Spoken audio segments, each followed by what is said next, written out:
الشيطان الرجيم بسم الله الرحمن الرحيم الحمد لله والصلاة والسلام على رسول الله وآله وصحبه ومن والاه.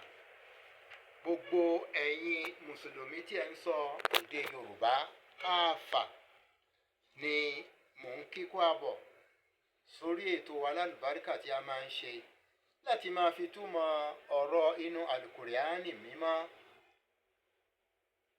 sí èdè Yorùbá.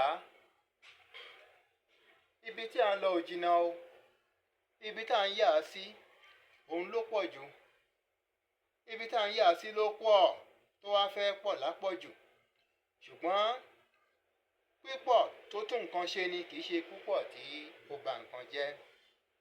Ẹ rí i wípé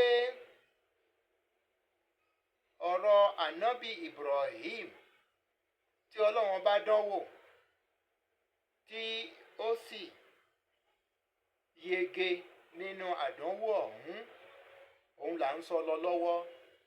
Ọlọ́run bá tó ní kí ànábì Ibrahim kí ó yege tọ́lọ́run kó yọ, kọ́lọ́run jẹ́ kí àwa náà máa rí àkóyọ ní gbogbo ìgbà.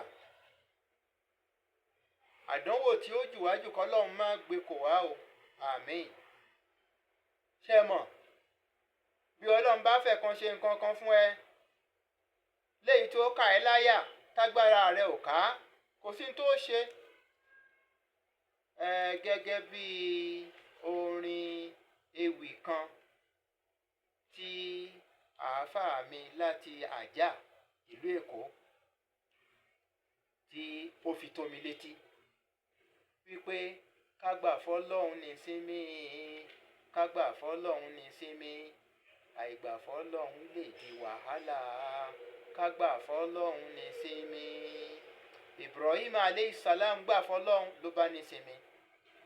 Nínú àyà nọ́mbà 124 nínú Suratul Baqarah, èyí tí a ń kà lọ lọ́wọ́, lọ́lọ́run bá ti ní a'udhu billahi minash shaitonir rajim wa idh ibtala Ibrahima rabbuhu bikalimatin fa'atammahun.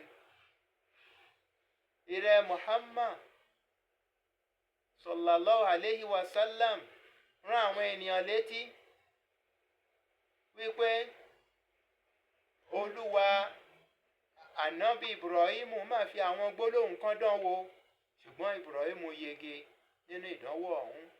Qala inni ja'iluka linnasi imama.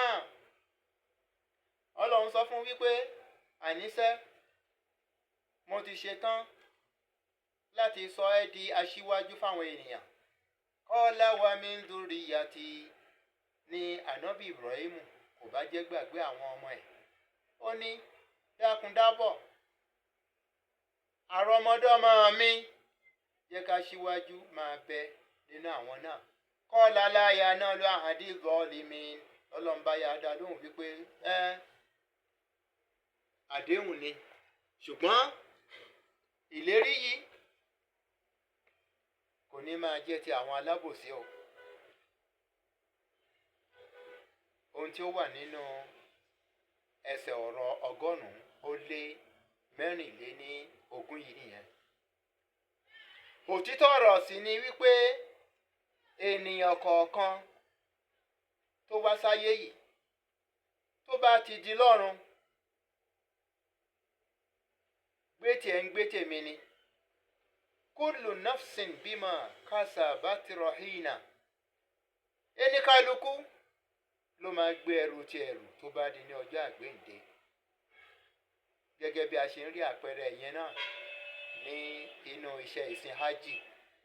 Àwọn tán wá ṣe ìsìn hajj, bí bàbá àtọmọ bá wá ṣe, tàbí ìyá àtọmọ ló wá ṣe, tàbí ọkọ àtaya ló wá ṣe, ẹnikálukú máa gbé tiẹ̀ ni. A lè máa ranra wa lọ́wọ́ o, ṣùgbọ́n kò lè dàbí tó bá di ní ọjọ́ àgbéǹde. Ṣé ẹ rí tó bá jẹ́ wípé aburú lèèyàn ṣe níṣẹ́, wàláì ẹnì kọ̀ọ̀kan kò ní bá gbé lára ẹrù aburú rẹ̀ rù, òun ló máa nìkan tárù, òun ló máa nìkan tárù. Torí wípé kò sí ẹnì kọ̀ọ̀kan tí agbára tòun fúnra ẹ̀ sì ká